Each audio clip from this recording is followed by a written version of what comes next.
واش الدراري ومرحبا بكم في فيديو جديد. اليوم غادي نهضروا على داك اللاعب اللي غادي تكونوا عاقلين عليه، اللي كان في الرجاء، ايمن حسين. لعب في الرجاء واحد الوقيته، جابته الرجاء هو كهداف رقم 9 زعما قناص. وهادي دوز واحد الوقيته مع الرجاء، ما عطاش صراحه، ما ماركاش، ما بينش لينا بلي راه قادر يدير شي حاجه.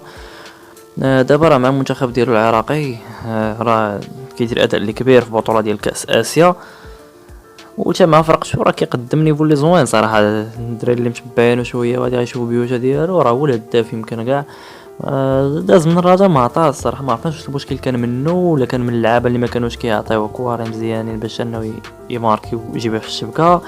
ما عرفت الصراحه، صبروا عليه الماتش الاول ما دار شي حاجه، قلنا الماتش الاول باقي الله بادي وكذا، مازال الثاني الثالث شويه صافي. داك الماتش ديال فاش لعبات الرجاء ضد اكادير في اكادير في ملعب ادرار، صافي تما تروينا عليه ديال بصح. ما يمكنش لاعب يبقى يضيع كواري بحال هكا كنت تبقى صابر عليه، راه صعيبه.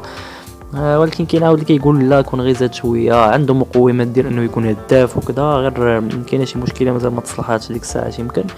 ودابا راه مشى ما فرقشو مع المنتخب ديالو، ما فرقشو راه كيماركي، ومع المنتخب ديالو راه ماركا 2 بيوت على الجابون، واحده من احسن المنتخبات في العالم، ماركا عليها 2 بيوت ايمن حسين اللي كان كيلعب في الرجاء.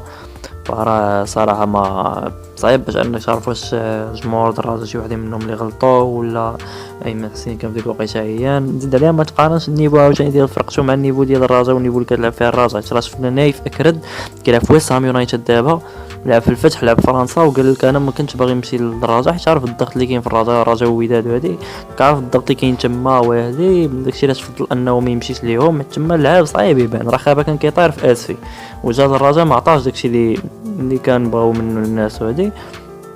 داكشي علاش صعيب باش انك تحكم على لعاب في الرجاء والوداد، ماشي داك هو النيفو ديالو الحقيقي وكذا. كنظن هادشي كان فيديو اليوم. قولنا في الكومونتير شنو بان لكم نتوما، واش كنتو مع انه ايمن حسين يبقى في الرجاء ولا كنتو باغينو يمشي، واش ندمتو دابا على انه مشى ولا لا. هادشي كان فيديو اليوم، نتلاقاو في فيديو جاي، تهلاو.